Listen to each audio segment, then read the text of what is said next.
चित्र समझेंगे, क्योंकि आपको रटना नहीं है कि इधर नहीं गई इधर से प्रवाहित नहीं होती है। ये मत बेटा हम लोग रचना लिख देंगे, सॉरी क्रियाविधि लिख देंगे। अब सूत्र का निगमन आएगा, मान लो ये हमें सिद्ध करना होगा तो ऐसे करना पड़ेगा। ये बेटा ये किरचॉफ के द्वितीय नियम पर आधारित है, ठीक है। एक बार क्लास अच्छे से देख लीजिए, नोट्स बना लीजिए आपको तो। नमस्कार साथियों, स्वागत है आपका अपने YouTube channel study with master में। तो बेटा आज हम लोग पढ़ने वाले हैं एक ऐसा महत्वपूर्ण टॉपिक जो सीधे आपके एग्जाम में 5 नंबर का आ जाता है, ठीक है। ये आपके एग्जाम के दृष्टि से बहुत इंपॉर्टेंट है बेटा। वेट स्टूडेंट से तो आपके एग्जाम में 110% आता जरूर है, ठीक है। या तो ये पूरा वेट स्टूडेंट से तो आ जाएगा, या तो इस पर न्यूमेरिकल आ जाता है। तो बेटा सबसे पहले देख लीजिए, वो हमने थोड़ी सी भाषा लिख दी है जिससे आपका टाइम बच सके। तो सबसे पहले हम लोग चित्र समझेंगे, क्योंकि आपको रटना नहीं है, चित्र से ही पूरी भाषा इसकी समझ में आ जाएगी।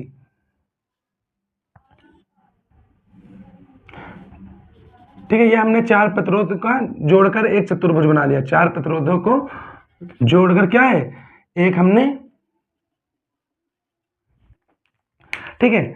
इसे मान लिया P Q R S A B C, ये बिंदु मान लिए।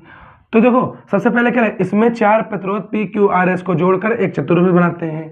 तो P Q R S ये 4 प्रतिरोध है, इनको इस प्रकार जोड़ा गया है कि क्या हो जाए, एक चतुर्भुज बन जाए। फिर क्या देखो लिखा है, बिंदु A व C, बिंदु A व C को, बिंदु A व C से एक सेल E जोड़ दिया जाता है। क्या जोड़ा जाता है, E प्लस माइनस। ये क्या है, सेल है, वो भी किसकी मदद से, वो भी एक K1 कुंजी की मदद से। K1 कुंजी, इसे स्विच बोलते हैं बेटा, कुंजी की मदद से। तो देखो इसमें 4 प्रतिरोध P Q R S को इस प्रकार जोड़ा जाता है कि वह चतुर्भुज बन जाए। या फिर लिख देंगे इसमें 4 चतुर्भुज, सॉरी 4 प्रतिरोध P Q R S को जोड़कर एक चतुर्भुज बनाते हैं। A व C, बिंदु A व C को, या बिंदु A व C से एक सेल E K1 कुंजी के द्वारा जोड़ दिया जाता है, ठीक है। तथा BD के मध्य एक गैल्वेनोमीटर K2 की मदद से लगा दिया जाता है, ठीक है। ये क्या होता है, ये गैल्वेनोमीटर है, यहाँ पर स्विच है, K2 है, ठीक है बेटा। तो बेटा जो हमने चित्र बनाया, चित्र समझिए, भाषा समझिए। इसमें 4 प्रतिरोध P Q R S को जोड़कर एक चतुर्भुज बनाते हैं। तो सबसे पहले हमने 4 प्रतिरोधों को जोड़कर एक चतुर्भुज बनाया था, तो वही हमने लिख दिया, 4 प्रतिरोध P Q R S को जोड़कर एक चतुर्भुज बनाते हैं।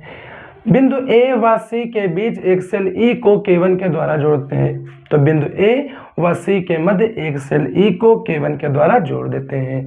तथा B व D के मध्य एक धारामापी, B व D के मध्य एक धारामापी G या गैल्वेनोमीटर बोल सकते, धारामापी किसकी, K2 कुंजी की मदद से लगा देते हैं या जोड़ दिया जाता है। यह हमारी क्या हो गई बेटा, रचना हो गई। अब सिद्धांत क्या होता है, प्रतिरोधों का समायोजन इस प्रकार किया जाता है। जो ये प्रतिरोध होते हैं इनका इस प्रकार जोड़ा जाता है कि जब इसमें धारा प्रवाहित की जाए, जब इसमें धारा प्रवाहित की जाए तो गैल्वेनोमीटर जो है इस पे कोई भी विक्षेप उत्पन्न ना हो। क्या बताएंगे, रचना क्या होती है इसकी, सॉरी सिद्धांत क्या होगा। प्रतिरोधों का जो प्रतिरोध होंगे इनका समायोजन इस प्रकार किया जाता है कि जब परिपथ में धारा प्रवाहित की जाती है तो गैल्वेनोमीटर पर कोई भी विक्षेप उत्पन्न ना हो, यानी कि जो धारा इधर से आएगी नीचे की ओर ना जाके सीधे इधर चली जाएगी, ठीक है बेटा। इसे ही क्या कहते हैं, इसे संतुलन की अवस्था कहते हैं। मान लो धारा यहाँ से आई, इधर चली गई, इधर नहीं गई, इधर से आई, ये भी इधर चली गई, इसमें कोई भी धारा नहीं बही, तो इसमें कोई भी विक्षोभ नहीं होगा, तो इसे क्या कहेंगे, इसे हम लोग संतुलन की अवस्था कहते हैं। तो बेटा देखो मानते हैं ये धारा कोई आई है, यहाँ से चलना स्टार्ट हुई। अब बेटा अगर आपको कल वाली क्लास याद होगी किरचॉफ के नियम वाली, तो आप देखिए यहाँ से क्या होता है, धारा I चलती है। तो मान लेते हैं यहाँ से यहाँ पर कौन सी धारा, I1 चली जाती है, यहाँ पर I1 चली जाती है, और यहाँ पर I2 धारा चली जाती है। इधर I1, इधर I2 धारा चली जाती है। अब जब यहाँ से I1 धारा जाएगी तो नीचे की ओर तो जाएगी नहीं धारा, तो क्या होगा, इधर की ओर धारा चली जाएगी, तो I1 इधर भी पहुँच जाएगी। और इधर यहाँ से क्या, जब यहाँ से I2 धारा आएगी तो हम निशान बनाए थे किधर से किधर धारा जा रही है, बीच में कोई धारा नहीं जाए, तो I2 धारा आ रही, I2 यहाँ पहुँच जाएगी। बाद में इधर टोटल आई धारा फिर से पहुंच जाएगी।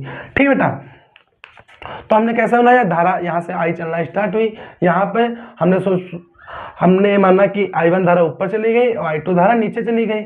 यहाँ से चलने के बाद नीचे तो कोई धारा जाएगी नहीं, तो क्या होगा, एक I1 धारा इधर आ जाएगी और B जो D से C की धारा I2 इधर चली जाएगी, यहाँ पर टोटल पहुंच के फिर से I हो जाएगी।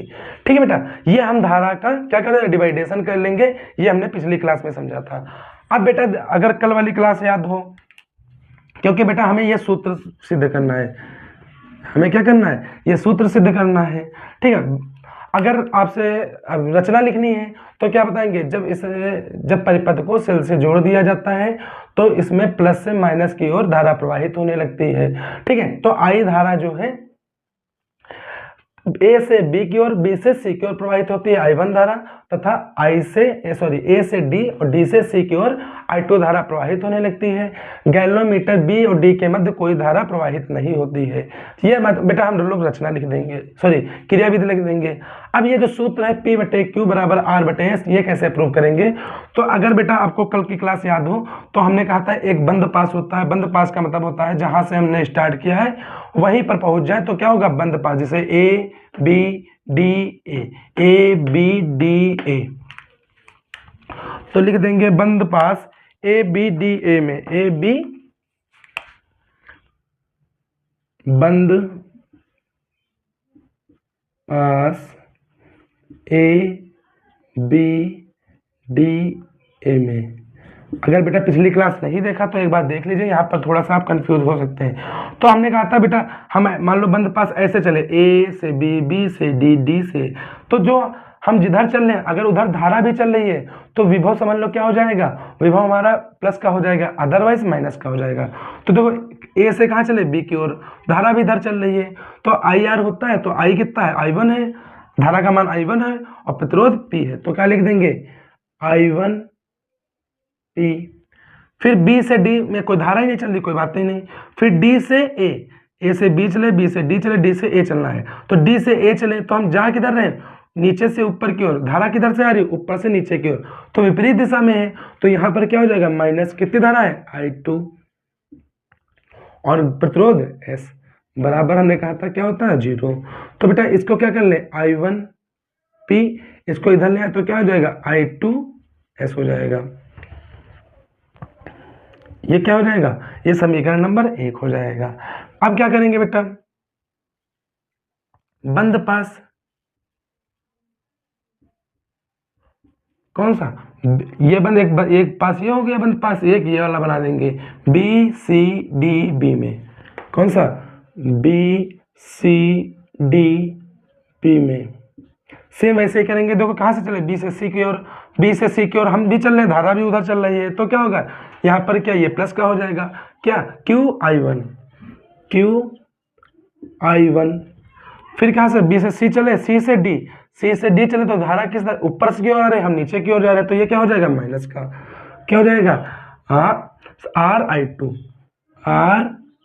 RI2 हो जाएगा बराबर, ऊपर कोई D से B कोई धारा ही नहीं जा रही तो 0 रहेगा ही। तो देखो इसमें भी क्या करेंगे हम, QI1 इधर, इसको इधर ले आएंगे तो क्या हो जाएगा, प्लस का, समीकरण नंबर 2। तो समीकरण 1 व 2 को भाग करने पर क्या लिखेंगे, समीकरण 1 व 2 को भाग करने पर,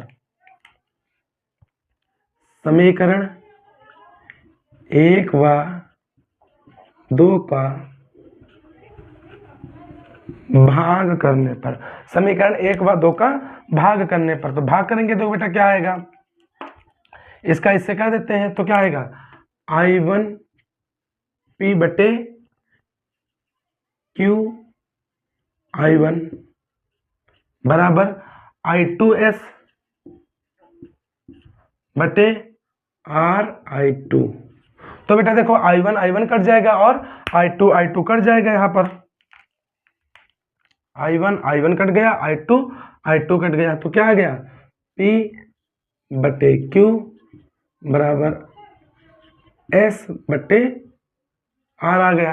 अब क्या करेंगे हम, P बटे Q बराबर R बटे S, P बटे Q R बटे S।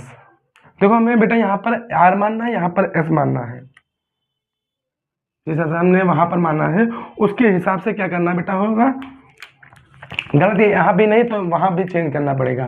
तो पी क्यू हम यहाँ पर मान लेंगे आर, यहाँ पर एस मान लेंगे। तो बेटा यहाँ पर क्या हो जाएगा, पहले वाले में जहाँ पर एस है वहाँ पर क्या हो जाएगा, आर हो जाएगा, जहाँ पर एस है वहाँ पर आर हो जाएगा, और जहाँ पर आर है वहाँ पर एस हो जाएगा। ठीक है बेटा, अब फिर से यहाँ पर थोड़ा सा देख लीजिए, समीकरण 1/2 को भाग करने पर क्या होगा बेटा, ऊपर क्या लिखा I1P, नीचे QI1, इधर क्या लिखा बेटा I2R, नीचे SI2। तो बेटा I1 मिला देंगे, I1 देखो कट जाएगा, I1 कट जाएगा, I2 कट जाएगा। तो बेटा क्या आ जाएगा, P बटे Q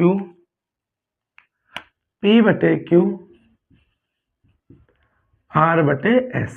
यही बेटा देखो हमें लाना था। ठीक है, थोड़ा यहाँ पर थोड़ा सा गलत हो गया था, आप ध्यान दीजिए।